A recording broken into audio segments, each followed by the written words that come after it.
So another few days and more names entering the transfer portal from Alabama that we have got to talk about. Though it's to be expected, that doesn't mean that it's any less newsworthy. Today, we need to talk about safety Jake Pope entering the transfer portal, what this means for Alabama, and everything in between. But before we can, as always, y'all know the drill. I've got to hear from you.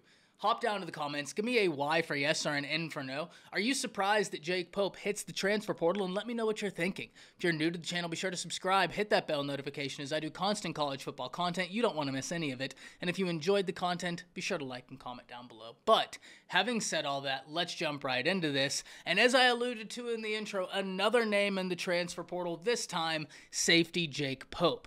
And this is a player that I think a lot of Alabama fans were excited as to what the future could hold. Whenever we go back to A-Day, he was taking heads out there at the defensive back position, and he is a fun safety to watch.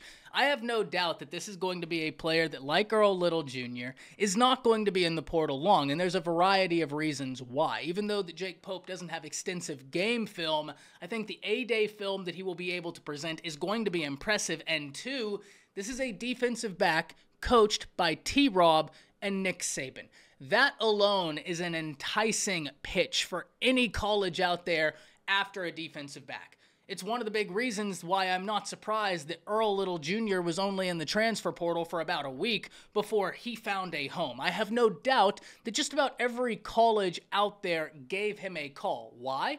First and foremost, unbelievably talented prospect, and the film that he was able to present is really favorable to him. He's someone that I think should have been getting more opportunities, but that's neither here nor there. Two, he's coached by Nick Saban and T-Rob. So you put together that he's a talented player who's been coached by the two best to do it, in my opinion. That's tough to argue with. Plus, he's from Florida. Makes complete sense why he was out of the transfer portal as soon as he entered. But I think we're going to be having a very similar story about Jake Pope. I don't think he's going to be in the portal long. He has got a lot of upside. He is a thumper at the safety position, and he's been coached by two elite names. So Alabama loses yet another guy to the transfer portal. So what does this mean for the Tide? Well, it means they're closer to the number that they have got to hit. Remember, just about a week and a half ago, we sat down talking about how this was to be expected. An exodus was coming from Alabama, and the reason why, they were in the projected scholarship radius of the mid-90s, and they had to get down to 85. This was to be expected. By my counts, there's 3 to 4 more names that will have to make decisions, whether that's going to the NFL or whether that's entering the transfer portal. So we are not done talking about this as it relates to Alabama. There are still more names we need to watch for. But as we go down this journey, I do have some questions. My first question for all of you is, do you think Alabama could pull yet another name from the transfer portal? I've said this for a while.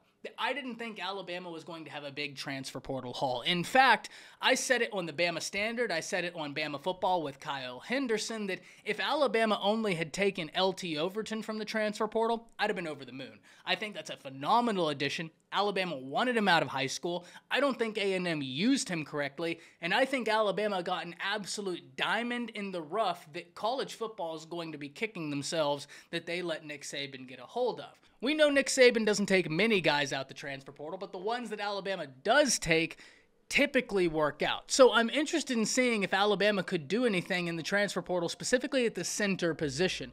With Seth entering the transfer portal, with Terrence Ferguson entering the transfer portal, that creates an opening at that center position. The starter is gone, and the guy that many people thought could fill that gap is gone. What does Alabama do from there? Can't wait to see, but I can't wait to hear from all of you. Hop down to the comments. Let me know what you're thinking. That's it.